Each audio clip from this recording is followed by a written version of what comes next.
Hi, welcome to my desk. My name is Ashley, and I'm so glad you're here. I can't wait to jump into this hour of work with you. I'm pumped. I'm feeling good. It's a Friday, and I want to get my work done so that I can start my weekend early. If you've never been here before, welcome. You should know that this is a video I made for you to work along with.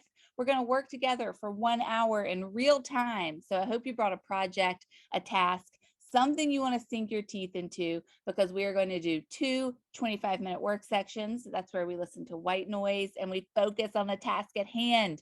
And we'll have one beautiful, perfect 5-minute break right in the middle where you can get up and stretch, maybe refill your beverages, maybe buy a one-way ticket out of this town, do whatever you want. Take that time for yourself. It is a break. If you want a little human interaction, though, I will be chatting about a certain subject as always, so you can stay with me. And then after the break, we'll do our second 25-minute work section. And then after that, we can close our computers, go out into the world, go live our lives, because we already showed up, we already sat down, we already took care of business. How's that sound? Great. So today I'm just drinking a hot coffee with almond milk. And for the first 25 minutes, I'm going to be brainstorming newsletter topics. I would love to know what you're going to work on and what beverages you have. Wonderful. Well, without further delay, let's get comfortable, make sure everything's just how we like it. Check in on Riker and Picard. We feel good. We're ready. Okay, I'm going to count us in. Here we go. 3, 2, 1, go.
Welcome back. Let me put 5 minutes on the clock. Ooh, that was quick, right? Let's do a little stretch. Oh, this is my fave. It makes me feel powerful. You know, do you remember, like, I don't know, a decade ago, 5 years ago, the power pose thing where like someone wrote, I think it was under the guise of science, that like neurological studies had shown that if you stand like this before a big event, it empowers you. Like if you do the superhero stand. And then, if I recall correctly, there's a bunch of controversy, and it turned out that like the scientist or the academic behind that paper had fabricated a bunch of their information. But I do believe, that being said, I do believe this stretch right here has a positive effect. Try it. Do it right now. Do it. Right? Woo, feels good. We're talking about brainstorming. You know, I had an article from, when was it? Wednesday, that we had started to discuss, and I thought it was going to be helpful. And I think I'm going to abandon it. I'll go over the 4 tenets of it, but I kind of read it through, and it's a little odd actually. All these brainstorming articles want to give you a history of brainstorming or an explanation of brainstorming, like what is brainstorming? And it's like, babe, we all know. Just give us the tools to make it better, stronger, sexier. Can I say that on my channel, YouTube channel? It's interesting to me, the idea that like there's a history of brainstorming, but there is, you know, it was a term invented in like the 1940s. So feels like it's always been there, but it hasn't. But anyway, this article, I found it on like lucidchart.com. And it basically is like, follow these 4 rules. And these 4 rules pop up a lot, or a combination of these rules pop up a lot in these brainstorming articles. But the idea is like, focus on quantity. So just throw everything against the wall. Don't just try and get hooked on one grand idea, you know. It's sort of like the you know, the famous ceramics class. You guys know about that, where like an art teacher in a college had a bunch of, I think it was potters, and he was like, or she, whoever the professor was like, okay, half the class, your job is to make as many pots as possible, and the other half of class, your job is to make the most perfect pot. And it was designed to show you that like quantity over quality, that mindset results in quality. So like the people who had to make like a ton of pots, like their job was to make as many pots as possible, they ended up having the best pot come out of their 500, but or whatever. But the people who focused on, you've heard this before. Okay, number 1, focus on quantity. Number 2, withhold criticism. So important with the brainstorming stage. Any type of negativity always shuts me down when I start telling myself, this is bad, you don't know how to do anything, okay, you never had one good freaking idea in your life. That's usually when I close my computer and I go into the other room. So you got to like take out negativity. And I find personally that anytime those thoughts come up, I tell myself it's supposed to be bad. If some of it's not bad, then I'm not doing a good job producing quantity. 3, welcome unusual ideas. This is just a bizarre thing to me, because I feel like as creatives, as writers, not only do we welcome unusual ideas, but we roll out the red carpet. But I guess some people like limit their unusual ideas, or maybe they fear them. I say embrace, baby, embrace. Combine and improve ideas. This is the thing that is like the most helpful for me. Build on ideas. So just a couple of things that I do. So I did look at some other brainstorming articles, and you know, we got a couple more we can discuss here, but I just want to tell you a couple of things that I do and I've been doing for years that I use for brainstorming. One, random word generator. If you go online and, oh, I guess I'll share the rest of my, okay, we get it. We get it. I'm going to share the rest of my tools in my toolbox, my personal toolbox on Monday, but I'll just give you this one right now. Just like Google random word generator or word generator, and then get a blank Word doc, whatever project you're working on, whether that's like me, you know, brainstorming newsletter ideas or, you know, jokes, tweets, ideas for a new pilot, and then just hit the random word generator. And every time a new word pops up, write either like a sentence that that word makes you think of, or like how you feel about that word. I find it to be very important when I'm doing the random word generator to attach an emotion or an opinion to the word. If I just like explain what the word is or I give a definition, that does not help my brainstorming at all. But giving an emotion or an opinion, usually if I do that for 25 minutes, 30 minutes, an hour, I will have an idea that I'm excited about. Okay, let's put 25 minutes on the clock. I'm going to keep working on what I'm working on. I'd love to know what you're going to work on. Great. Okay, I'm counting us in. Here we go. 3, 2, 1, go.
Ding, ding, ding, ding, ding. What a good job we did. Look at us showing up, taking care of our work. Okay. Woo. We're not falling in any sort of depressive slump. I mean, maybe we are, but as I was saying it, I was like, oh, that's not necessarily true. But we are not letting our depressive slump stop us from getting to the desk, right? And maybe we're not falling into any of them. I don't know. All I know is that I feel good about today. I got a lot of work done. I have a topic for my newsletter. So that's all that I was really after for this week and for this hour. So yeah, thanks for working with me. Have a great weekend. I hope you feel good. I'll see you here on Monday at 10 a.m. Bye.